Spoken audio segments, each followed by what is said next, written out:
Les amis du régime. Un chef syndical couvert de bijoux, de provenance douteuse, mais signifiant de manière interlope son appartenance. Tu m'appartiens. Tente de museler la commission Charbonneau à l'aide de procureurs grassement payés avec l'argent du Fonds de solidarité du Québec. Un présumé et célèbre mafieux au nom, à consonance libérale, en fait tout autant avec de l'argent détourné. Le chef du Parti libéral, tôt le matin, à la sortie de son domicile, se fait interroger par la police. Et un député libéral, ex-policier à la Securitate du Québec, évoque l'existence d'une police politique. On l'aime, celle-là. Tandis que des intégristes musulmans opposés à la bancale charte des valeurs québécoises, avec l'assentiment d'une gauche libérale confuse, manifestent dans les rues de Maniota Town. Pendant ce temps-là, à Sagard et à Westmount, on dort à point fermé. Bonjour, bienvenue dans ma bibliothèque. Nous sommes à Montréal le 23 septembre 2013. Mon nom est Bruno Lalonde. À nouveau, jour de colère. Est-ce que cette fois-ci, ce petit chef syndical réussira à bloquer la commission d'enquête Charbonneau, qui s'approche de plus en plus du cœur du pouvoir, où nous verrons à quel point le patronat, l'État, la mafia, les syndicats travaillent main dans la main pour exploiter, nous contribuables. Est-ce que ce chef syndical va réussir? Je ne le sais pas. Mais c'est beau à voir. Hein?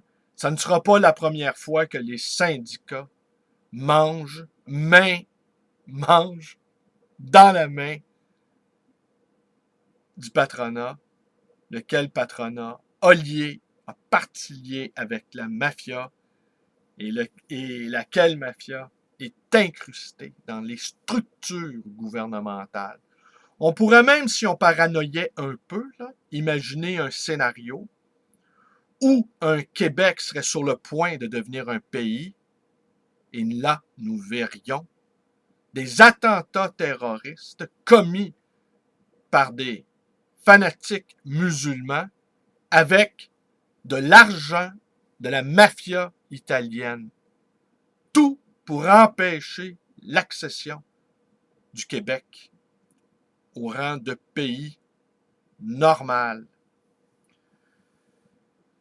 Pour faire le point sur cette situation, je vous invite à aller lire le blog de Jean-Paul Coupal, La Bibliothèque hantée, que vous pouvez trouver sur ma page Facebook et que vous pouvez également trouver aisément sur Google, Jean-Paul Coupal, La Bibliothèque hantée, le retour de la gueuse.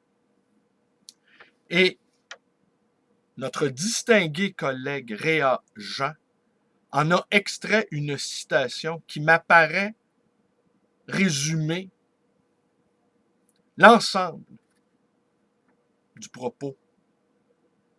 L'hypocrisie bourgeoise, les stéréotypes culturels et les préjugés individuels n'ont plus qu'à reprendre leur travail de dérapage et nous verrons le Canada revenir ce qu'il est vraiment, une fédération aux intérêts financiers et économiques recouverte du statut de pays avec État.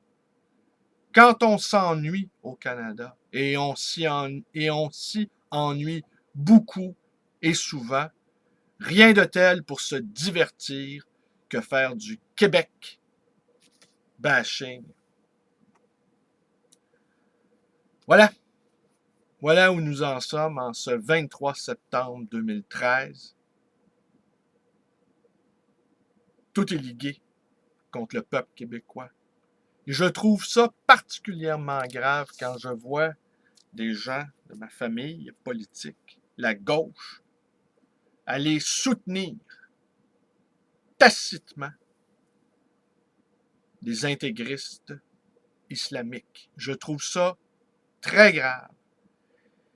Et quand on sait que derrière ces intégristes islamiques peuvent se retrouver toutes sortes de gens, eh bien franchement, là, je pense que la gauche doit réfléchir un peu.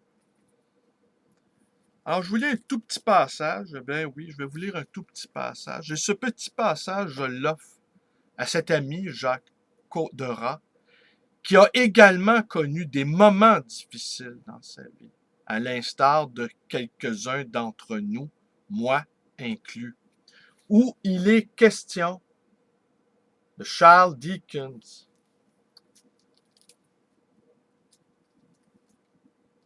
Un enfant qui a souffert, qui sait ce qu'est la souffrance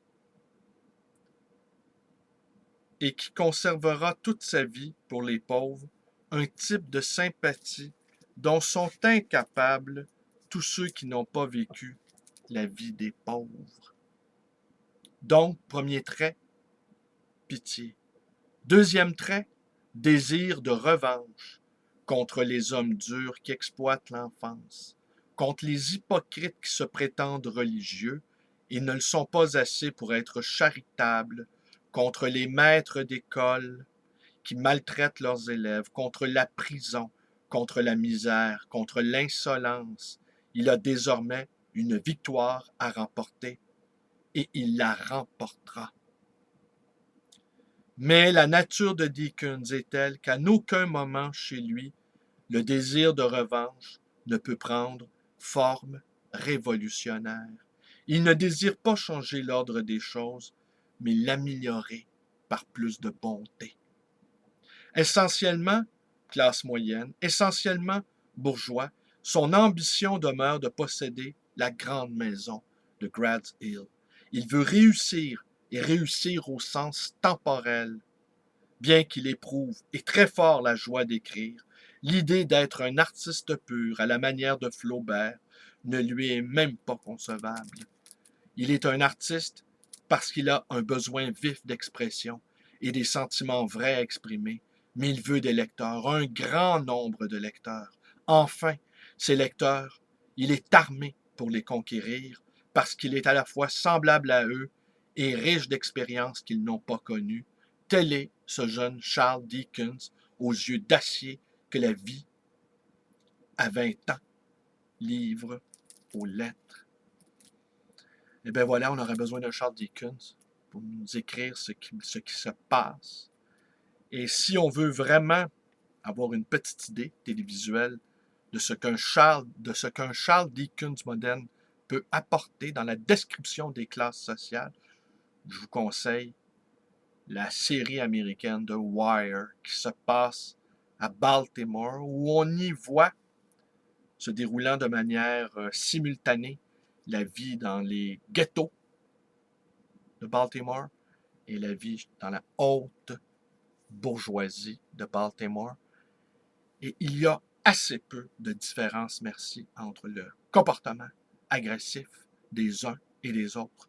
Je vous remercie d'être avec moi. Mes vidéos vous plaisent. Abonnez-vous à ma chaîne. Vous pouvez également aller visiter ma page Facebook. Vous pouvez me téléphoner à ma librairie 514-736-0999. Vous pouvez également me rendre visite à cette librairie d'occasion et d'ancien, le Livre Voyageur, dans le quartier Côte-des-Neiges. Et le 28 et le 29 septembre, je serai à l'Université Concordia dans le cadre du salon du Livre ancien de Montréal. J'y apporterai quelques-unes de mes merveilles que je garde de tapis dans mon bunker. Merci et bonne journée à tous.